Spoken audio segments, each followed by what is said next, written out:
Salmo de número 4.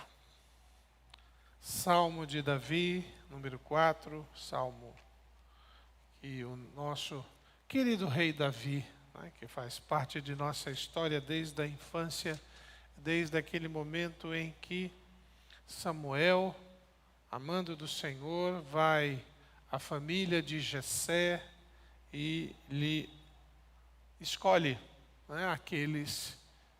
aquele que seria então o futuro rei de Israel, o segundo rei de Israel. Salmo de número 4.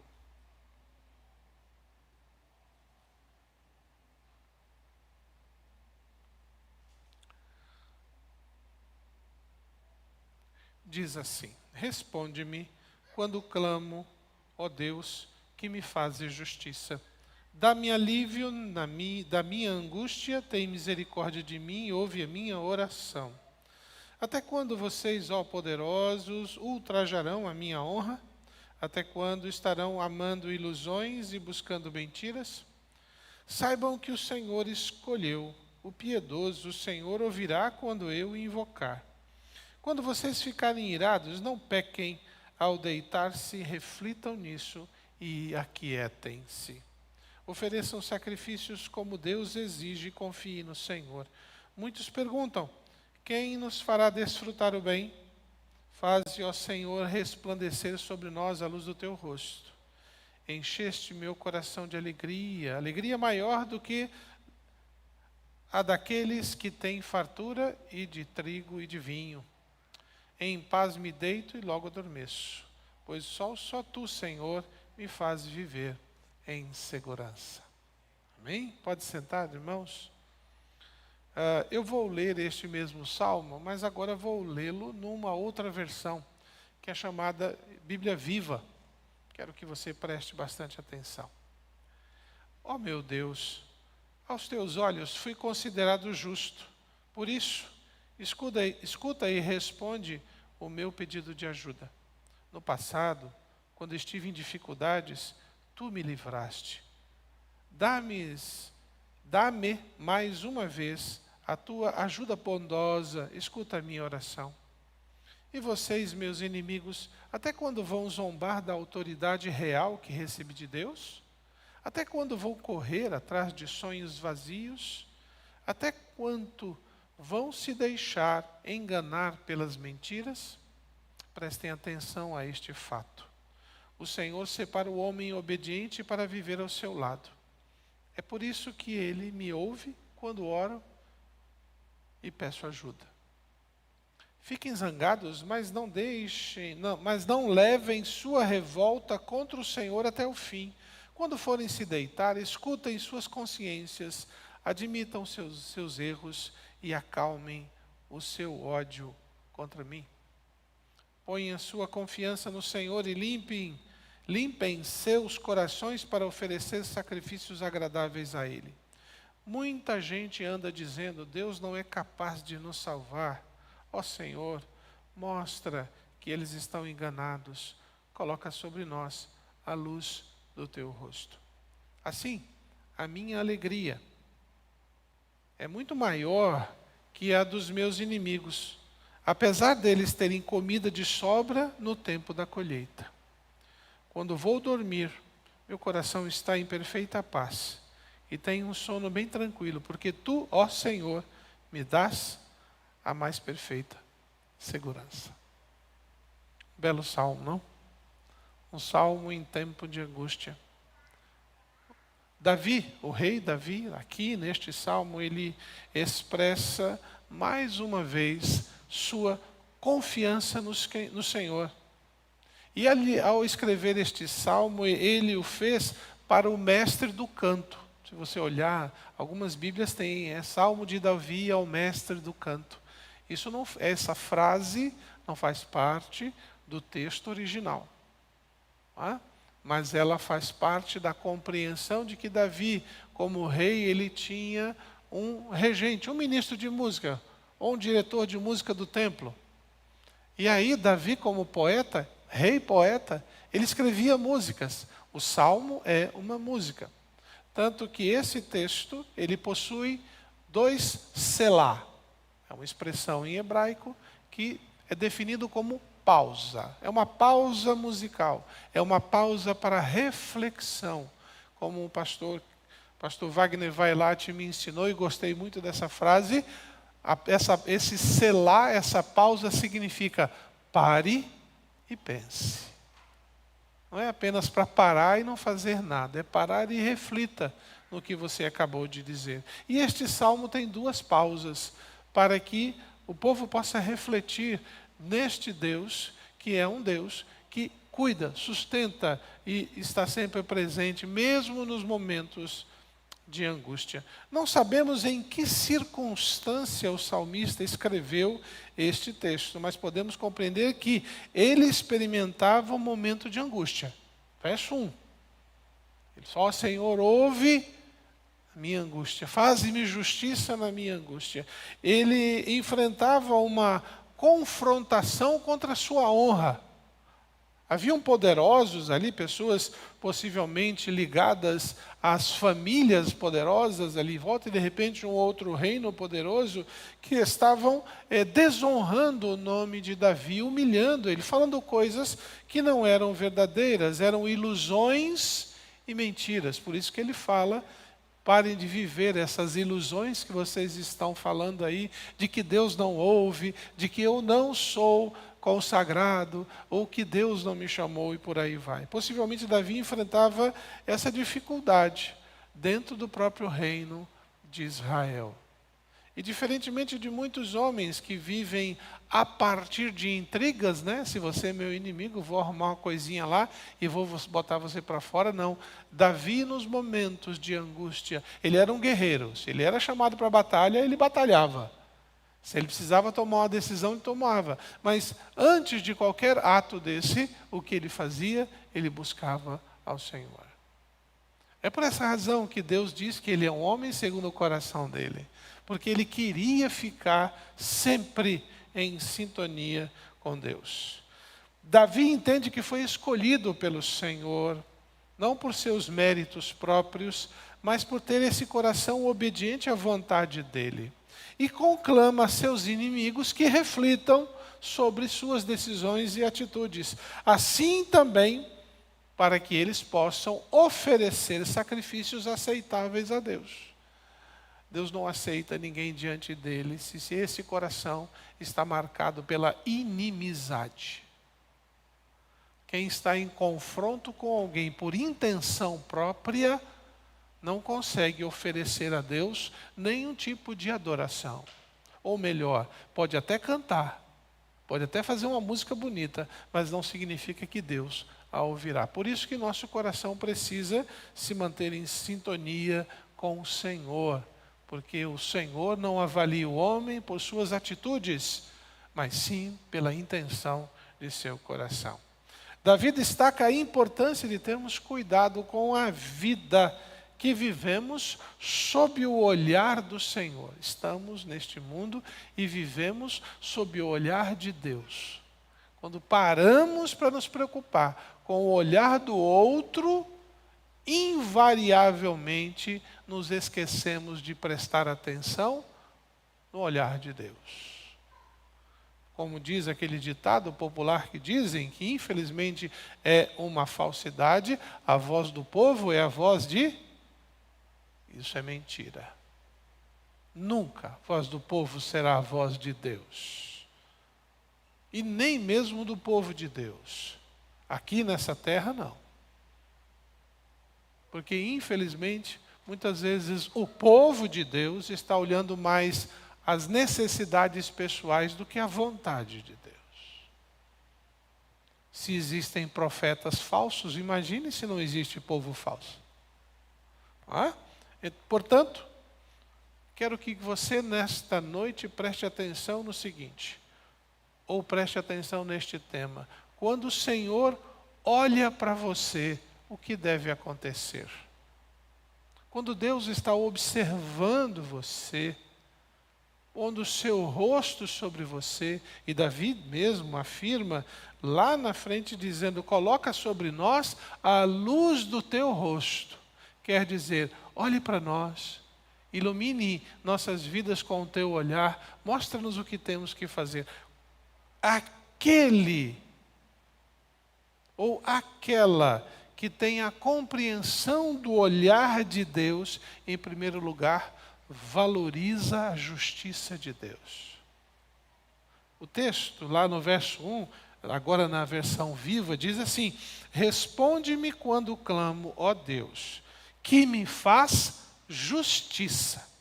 Dá-me alívio da minha angústia. Tem misericórdia de mim, ouve minha oração. Verso 2. Até quando vocês, ó poderosos, ultrajarão a minha honra? Até quando estarão amando ilusões e buscando mentiras?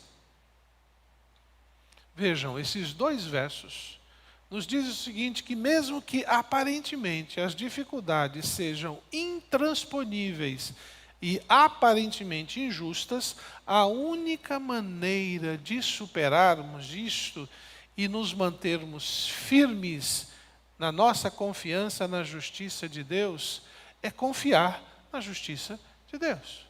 Às vezes tem coisas que acontecem conosco e ficamos nos perguntando, o que eu fiz de errado?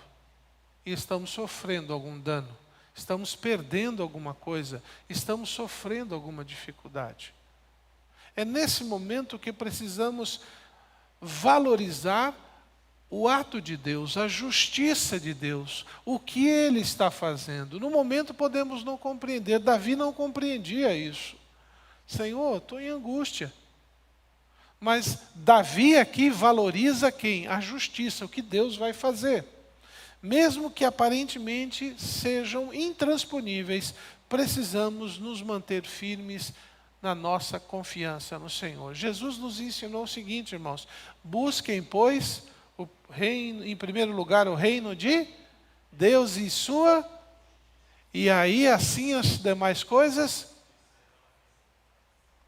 Já percebeu que às vezes na igreja nós estamos buscando que Deus nos acrescente alguma coisa para então fazermos a justiça dele? A regra de Deus não é essa. Ele nos chama para confiar de que Ele está executando de forma justa, mesmo que estejamos sofrendo. Ontem, conversando com o irmão Marcos, me veio à mente, e eu saí ali, fui para casa, fiquei pensando, orando por ele, lembrando de alguns testemunhos de irmãos, da vida do irmão Marcos trabalhando aqui na igreja. Presente nas atividades, fazendo uma coisa ou outra. E eu fiquei me perguntando, Senhor, onde está a tua justiça vendo o teu servo sofrer num leito de hospital?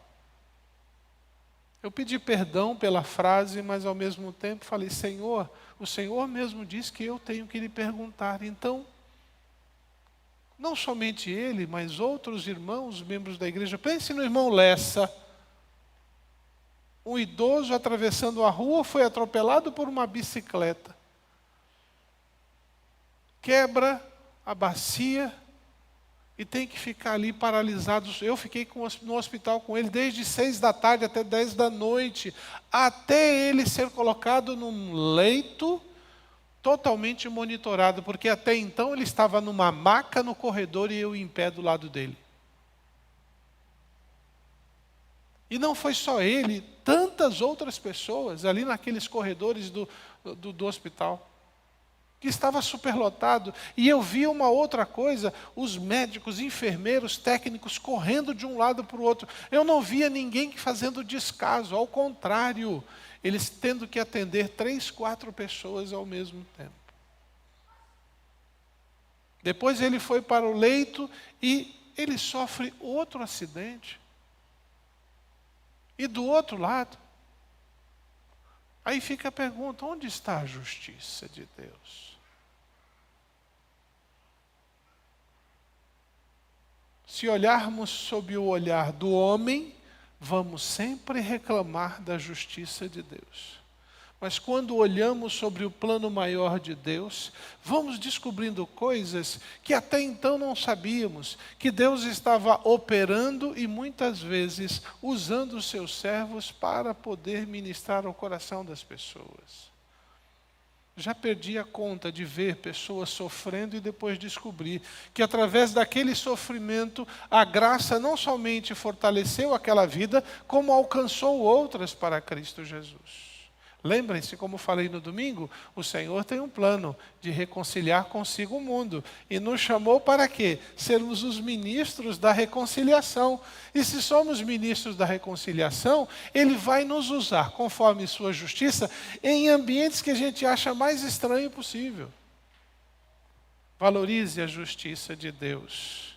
Busque em primeiro lugar o seu reino e sua justiça, e todas essas coisas serão acrescentadas a vocês, conforme Mateus 6,33. Porque o Senhor é justo e ama a justiça, os retos verão a sua face. Salmo 11, verso 7. Portanto, quando o Senhor olha para você, Ele quer que você valorize sua justiça. Em segundo lugar, também, Ele quer que você, quando o Senhor olha para você, que você seja testemunha da sua misericórdia. Olha o que o verso 3 e 4 de Salmos diz: saibam que o Senhor escolheu o piedoso.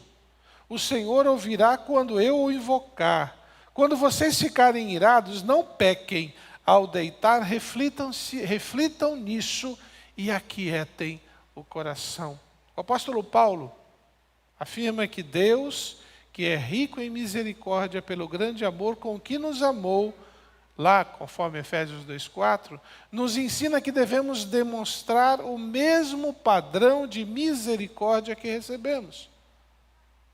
Esse negócio de pedir a misericórdia de Deus na nossa vida e nós não aplicarmos isso nas nossas relações, é falsidade.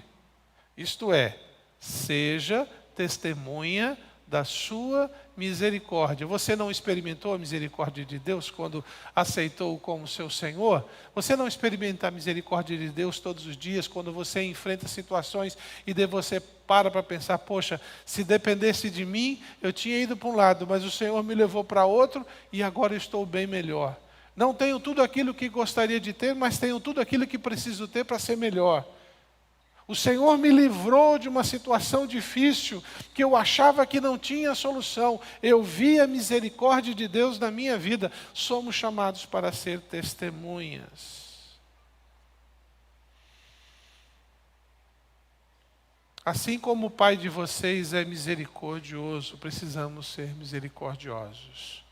Lá em Lucas 6, 36 e 37 diz: não julguem e vocês não serão julgados. Não condenem e não serão condenados. Perdoem e serão perdoados. Enquanto nós temos duas negativas anteriores, nós temos uma afirmativa, que o crente que vive a misericórdia de Deus exerce perdão em todas as circunstâncias. Porque o perdão é ferramenta da justiça de Deus. Quando eu perdoo, executando a justiça de Deus, eu manifesto a misericórdia desse Deus, que é para todos. E não se esqueça, em terceiro lugar, quando o Senhor olha para você, celebre o cuidado dele por sua vida. Às vezes estamos dizendo a Deus tantas coisas e esquecemos de celebrar, porque somos seus filhos, somos seus servos e caminhamos com Ele. Lá nos versos 5 em diante diz: ofereçam sacrifícios como Deus exige e confiem no Senhor. Muitos perguntam: quem nos fará desfrutar o bem? Faze, ó Senhor, resplandecer sobre nós a luz do teu rosto. Encheste o meu coração de alegria, alegria maior do que daqueles que têm fartura de trigo e de vinho. Em paz me deito e logo adormeço, pois só tu, Senhor, me fazes viver em segurança. O líder Neemias nos mostra claramente como podemos e devemos celebrar o cuidado do Senhor. Ele diz: podem sair e comam e bebam do melhor que tiverem, e repartam com os que nada têm preparado. Este dia é consagrado ao nosso Senhor. Não se entristeçam, porque a alegria do Senhor os fortalecerá. Neemias capítulo 8, verso 10. A alegria do Senhor nos fortalece, e ao nos fortalecer, celebramos o cuidado dele. Tiago, lá no Novo Testamento, nos exorta, por fim, a aproveitarmos principalmente os momentos difíceis para celebrarmos o cuidado do Senhor. É muito difícil ler esse texto, ou entender esse texto, mas ele fala exatamente isso. Meus irmãos, considerem motivo de grande alegria o fato de passarem por diversas provações, pois vocês sabem que a prova da sua fé produz perseverança. E a perseverança, paciência. E a paciência, persistência. E uma fé completa. Às vezes nós estamos olhando o problema pelo problema, achando que não tem solução. Mas quando nos distanciamos um pouco do problema e olhamos para o Senhor da justiça, o Senhor da misericórdia, o Senhor da alegria, e dizemos a Ele, Senhor, como resolver? Ele nos ajuda a ver que a dificuldade, ela é real, mas Ele nunca vai nos deixar sozinhos para resolvê-la. Ele vai nos trazer solução. É por isso que Davi diz no finalzinho, eu me deito, encosto minha cabeça no travesseiro, em paz, porque eu sei que estou seguro. Lembre-se, o Senhor tem olhado por você, e a luz do seu rosto sempre conduzirá você por um caminho seguro e numa direção certa. Amém? Que seja o olhar do Senhor, essa certeza em seu coração de confiar de que você não está sozinho no caminhar e no dia a dia.